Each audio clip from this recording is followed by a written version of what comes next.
Alright, hello everyone. My name is Alex here from Basement Vapors, and it's Christmas season. I finally, once again, we've finally gotten back into, Christmas time. This is like my second favorite holiday of the year. Only bested by Halloween.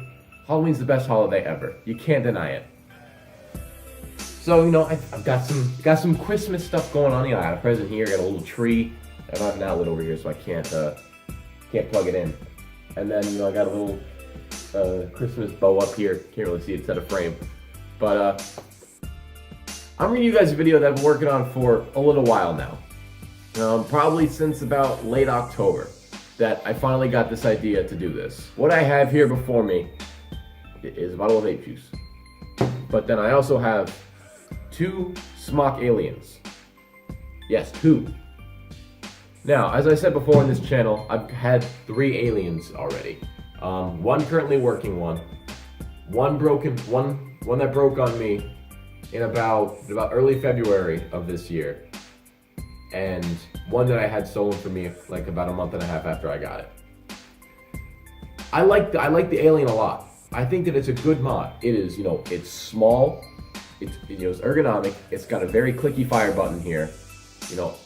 I like the range of the water. This is one of the more readily accessible mods that would exceed 200 watts. It's all around. It's a decent mod. It just doesn't work properly. It's terrible on quality control. This thing will break on you so easily, which led me to what I did next. This is actually my second one that had broken on me. Well, this is my second alien that I had gotten, which had broken on me almost a year after I got it. I got this in April of 2017. April 2017.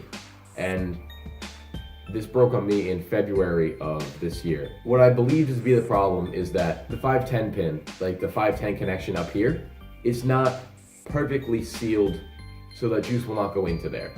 So if you have a leaky tank like I do on here, which is the original TFV12 tank. Not gonna lie, this is a great tank. I love it. If you don't let it sit, it won't leak on you. And there are ways that you can take that will not, there won't be any leakage with the coils, which is a really big problem if you don't know what you're doing. You're just getting this when you start out. But I've been working with these for a little while now. This is actually my 3rd tank that I bought of this. The first one was on my other one when it got stolen. The second one that I had was on the other mod when it fried, so I dumped the tank, and this is one that I had gotten. I got this for the T-Priv when I bought it, because I like this tank so damn much. This one had broken on me. When juice gets put down through the 510 pin, it's all in the circuitry, and I didn't realize that was happening the entire time that I had this. What was happening is that every time my tank would leak, it would get down under here, because there's a small amount of there's a small gap, under. You can't really tell, but it's not like watertight. So juice would get down in there, and it would seep into the 510 connection, and then it would go down under, and it would coat the inside of this full of juice. Now what I did was I had bought another alien like I have here. This is my working one that I bought in April of this year, of 2018, and it broke on me in October. Now, I was not happy about that because this is the 3rd alien that I bought. I hope the camera doesn't pick that up. That's very annoying. The heater unit kicked on, and I can't shut it off. So hopefully it's not going to be too loud. If it is, I'm sorry. I can't do anything about it, and I can't really isolate the sound in post. What I had realized, I was going through a lot of my old vape stuff that, just boxes that I took the mod out, I took the tank out, I took the coils out, and I kind of just tossed to the side. I don't bother with the chargers that come in the box. If I need to get new coils for the things, I normally just go back in the box and pull them out. Well, I went back into my Smock Mag kit, and I was looking around through there looking for another coil, and I found a screwdriver that you can use to take out these really annoying screws for vapes. And I thought that was amazing. So I took it out, and I knew that I had a broken alien. And, well, really two broken aliens now. So, I wanted to fix it. So I did. As you can see, I took off the top part. And this is where the juice would seep down into. It would go down inside here and just start coating all the electronics and then frying them. Which is what happened to this one here. It had fried this 510 connection here. This 510 connection here, it had fried. And then the top part that's supposed to be on here, when I tried to remove the tank, they had essentially just fused together. So I ended up breaking the 510 connection out of the top when I went to take it off. And that pissed me off. It was my only vape at the time. I had to use what little money I had to buy a new one. I didn't really have to. I don't use these for nicotine. I don't. I use them for the flavor. I do it for tricks. I do use nicotine juice, but I have no reason for it. I've just been continuing to buy it more and more. I could easily switch to a 0 milligram, have no effects. I'm sorry if that last section there was cancerous because my heating unit kicked on. It's now off. Hopefully you can hear a difference. Long story short, I like this tank, I like this mod. I won't tell people to go out and buy this for their first mod because then when it breaks, they're gonna get frustrated and then they're gonna stop. They'll get out of vaping. But I only bought another one of these because I like them so much. They're small, they're ergonomic. It's got a very, very clicky response. I said this all before. It also doesn't have that much of a ramp up time.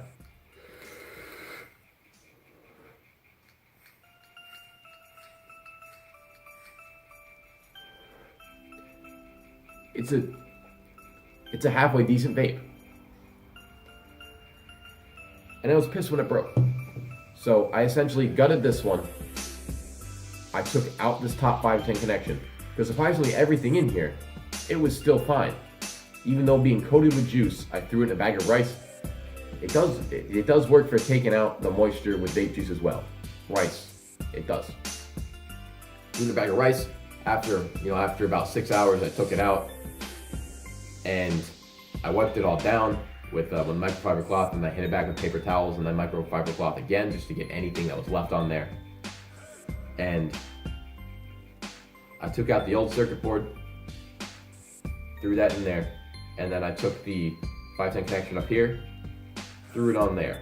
I then ran into some problems because this 510 pin that's here is actually from the old one, and it's not making a connection anymore. So I had to take the one out from this one, solder it back onto a wire in there, and then solder it back down to the board there, which was a huge process because this solder is very heavy gauge and my soldering iron could barely melt it. So it took me a good hour and a half to try to get that done when it should have taken me 20 minutes at most. So what I created in the end was an alien that I essentially had revived from the dead. That's why I'm going to call this the Alien Revival Project. It did take me a little while to do, and I wish I had recorded this all the way through, showing you guys step by step. If I find the screwdriver again, I will delve down deeper into all the internals and what you can do with an alien. Because I know when I would go through and try to see what I could do about this alien being broken, I would see post after post on question forums and things like that. It's like, how do you fix ohm too low on an Alien 220 watt? Like, everyone's speaking, it's like, oh, I love this mod, I've had it for about a month, and it's broken on me, and I don't want to go out and buy a new one. Like, it's stupid. This company has no quality control. Mock, you kind of fucked up with this mod, with how little durable it is. Now, from my experience, getting a year out of a mod is kind of nothing. There is constantly new stuff coming out, every week it seems, there's a couple products coming out every month that are, taking the spotlight, becoming the new thing that everyone should get. This thing I don't think is meant to last. I really don't. I think it was meant to be kind of an in-between vape. Something that'll get you from the lower end stuff, lower wattages, to get you used to something like this, and then move on to a different product. That's what I think was the entire goal of this thing. And I don't think that's the best thing to do. You should make a product and make it to last. I love this vape. I do. I find this is one of the better mods that I've ever held. Performance-wise, not quality-wise. Quality-wise, this is one of the worst vapes I've ever used. It has terrible quality, at least in the long term. When you first get it out of the box, it'll run for, probably a good 6 months, you'll have no issues. Then it'll start giving you your issues, and it'll start giving you prompts on here saying ohm too low or battery low, where you can throw in fresh batteries and it does nothing. And it's a whole bunch of problems that you'll end up getting with this vape.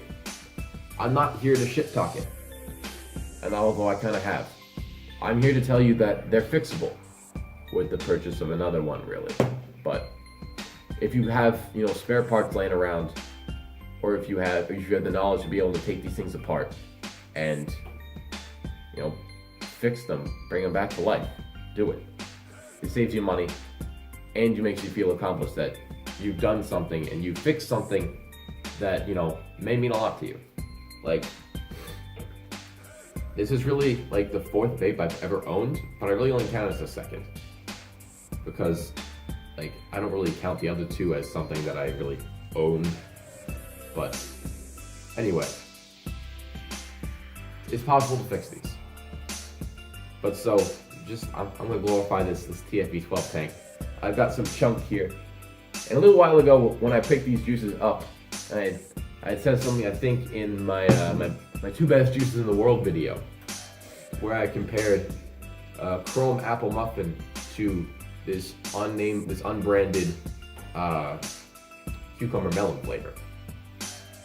I found out that the vape shop we got them from they produce their own juice. They have their own juice lines. It's called Kinetic Vapors. The only place I've ever seen one is in Bristol, New Hampshire. I know there's a few others in New Hampshire. I'm not sure if they're a nationwide company or if they're just central in New Hampshire. But if you're in New Hampshire, check out one of those vape shops, and they've got a whole bunch of juices that are, they make themselves, and they're very good.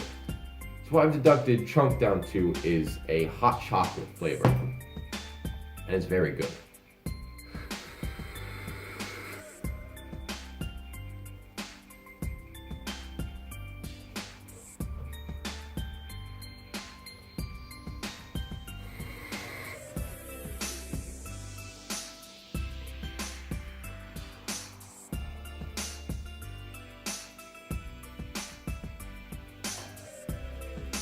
I've been working on my O game. It's starting to get a lot better. I can move my camera now, partially.